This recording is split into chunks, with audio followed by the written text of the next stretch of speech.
In this video we share Pope John Paul II's escape from death. On May 13, 1981 in St. Peter's Square, during the tour to greet people up close, aboard the open car, before the general audience. At 5:17 in the afternoon, the 23-year-old Turkish Ali Agca, stationed in the crowd, fired 2 shots at the Pope from a distance of just 3 or 4 meters. One of the 2 bullets seriously wounded Pope John Paul II in the abdomen, causing very serious injuries to his intestines. The wounded and bleeding Pope was taken by ambulance to the Gemelli hospital in Rome in a race against time. His vital functions were fading by the minute. In the hospital operating room, the personal secretary Stanislaw Dziwisz, future archbishop of Krakow, on the advice of the doctors administered the sacrament of extreme unction to the Pope in tears. The Gemelli surgeons soon discovered with relief that Ali Agca's bullet, despite having devastated various organs, had missed the aorta by a few millimeters. Otherwise, the Pope would be dead within minutes. After midnight, the whole world learned the long-awaited news from the bulletin issued by Gemelli: the Pope was safe. Meanwhile, the bomber was immediately stopped by the police, with the help of 2 nuns, one, unknown, who tugged on Ali Agca's arm, preventing him from firing any more shots, the other, Sister Letizia Giudici, a Franciscan, whose intervention was decisive in preventing Agca from making her way through the crowd and fleeing. A portrait of the character Ali Agca is still difficult to outline today. What is certain is that he was an expert killer, and he himself was surprised in his failure to kill the Pope, although he once said that this was not his intent. He also said that he had not acted alone, but with the support of instigators and supporters, of which nothing clear is still known today, 40 years later. And his collaboration in unraveling the tangle of investigations has always proved contradictory and therefore useless. Pope John Paul II, even though he didn't yet know his name, already inside the ambulance towards the Gemelli had words of forgiveness for him.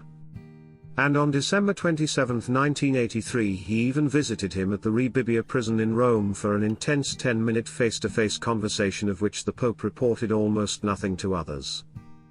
Having escaped the danger of death, the doctor's X-rays revealed that the bullet had entered the Pope's body near the navel and exited through the back. It had not followed a linear trajectory, dodging all vital organs.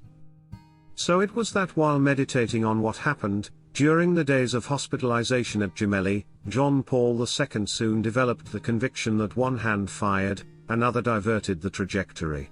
And the hand that saved him could only be that of the Virgin of Fatima, celebrated on that very day, May 13, the date of the first of 6 apparitions, in the now distant 1917, to Francesco, Jacinta, and Lucy, 3 shepherd children of the locality of Portugal, which later became one of the most popular Marian sanctuaries in the world.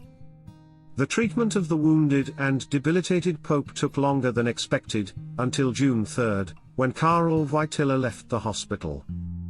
But a second hospitalization soon became necessary, much longer than the first, until August 14, to treat a cytomegalovirus infection contracted during the desperate operation a few hours after the attack. Thus it was at the beginning of August 1981 that, reflecting on the events of May 13, Pope John Paul II asked his secretary Don Stanislaw to read the text of the Third Secret of Fatima, written in 1944 by Lucy, the only visionary of the 3 still alive, and read until then only by his predecessors John XXIII and Paul VI. A year later, on May 13, 1982, John Paul II flew to Portugal to become a pilgrim to Fatima, and then personally thank Our Lady who had saved his life the year before. Few remember that the day before, on the evening of May 12, a Spanish priest, Juan María Fernández y Crone, an opponent of the reforms of the Second Vatican Council, also attempted to attack the Pope with a knife, even managing to reach John Paul II alongside with the blade. But this time the wound, quite slight, did not require immediate treatment. The following journalists, on the other hand, still clearly remember the Pope's intense prayer in silence, on live TV, in front of the statue of the Virgin. That same statue was then brought to Rome in 1984, by the will of Pope Wojtyla, to celebrate a solemn act of consecration of the world to the Immaculate Heart of Mary, as requested in Fatima by the Virgin in the second part of The Secret. Meanwhile, the bullet that almost killed the pontiff in 1981 had been handed over to the Portuguese Bishop of Leiria Fatima, who had it set in the crown of the statue, where it still stands today. The traveling pope returned again to that sanctuary in 91, and then in 2000, during the Jubilee. And that third trip of the pontificate to Fatima was the most full of meanings and suggestions. In 1981, during his first hospitalization at Gemelli, the Pope received from Poland the sad news of the death of Polish Cardinal Stefan Wyszyński, Archbishop of Warsaw and Primate of Poland, a close friend of Karol Wojtyla, to whom he had prophesied, in the conclave that elected John Paul II, "You will introduce the Church into the third millennium." Words that certainly often came back to Pope John Paul's mind, in that dramatic 1981 and then also when celebrating the solemn Jubilee of 2000.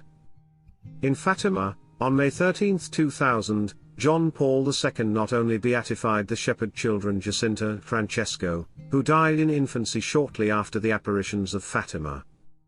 The trip to Portugal was also an opportunity to have the Secretary of State, Cardinal Sodano, announce, on the esplanade of the sanctuary, that John Paul II had decided to make public that third part of The Secret of Fatima, which he had read 19 years earlier, and on which surreal and apocalyptic readings had multiplied over the decades. The publication took place on June 26, 2000 in the Vatican press room, crowded with reporters from all over the world. The vision of Fatima had been anticipated by Cardinal Sodano, concerns above all the struggle of atheistic systems against the Church and Christians, and describes the immense suffering of the witnesses of the faith in the last century of the second millennium. It is an interminable via crucis guided by the popes of the 20th century. It is that third part of The Secret that contains the famous vision of the bishop dressed in white who, walking among ruins and corpses, reaches the top of a hill surmounted by a cross, and there he falls dead, pierced by arrows and gunshots by fire, along with many other bishops, priests, religious, men and women who were with him. This vision, once again commented by the then prefect of the Congregation for the Doctrine of the Faith, Cardinal Ratzinger, the future Pope Benedict XVI, recalls the martyrdom of the Church in the 1900s, the century of world wars, totalitarianism, ethnic cleansing, persecutions. In that writing, Pope John Paul II had immediately seen the sign of the special protection received from God, through the intercession of Our Lady of Fatima, when he himself risked death. It was a mother's hand that guided the trajectory of the bullet, and the agonizing Pope was stopped on the verge of death, said John Paul II on May 13, 1994. Cardinal Ratzinger, on June 26, 2000, explained again, that here a maternal hand deflected the fatal bullet only shows once again that there is no immutable destiny, that faith and prayer are powers which can influence history, and that in the end prayer is stronger than bullets, faith more powerful than divisions. Ultimately, the third secret of Fatima contained no mystery, nor did it reveal anything about the future course of history.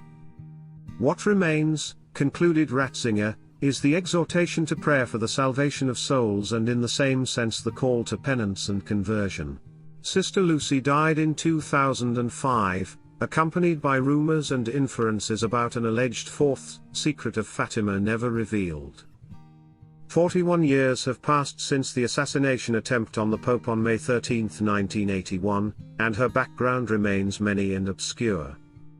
But one certainty never left Pope Wojtyla, as he himself said to the faithful gathered in the St. Peter's attack, and took place on the day and at the time in which, for more than 60 years, the first apparition of the Mother of Christ to the poor shepherd children has been remembered in Fatima, Portugal. In everything that happened to me that day, I felt an extraordinary motherly care and protection. It has proved to be stronger than the deadly bullet. In St. Peter's Square, since 2006, a year after the death of John Paul II, a plaque placed on the exact spot of the attack commemorates this story. Thank you for supporting my channel. May God bless you and keep you. Our Lady, Queen of Peace, pray for us.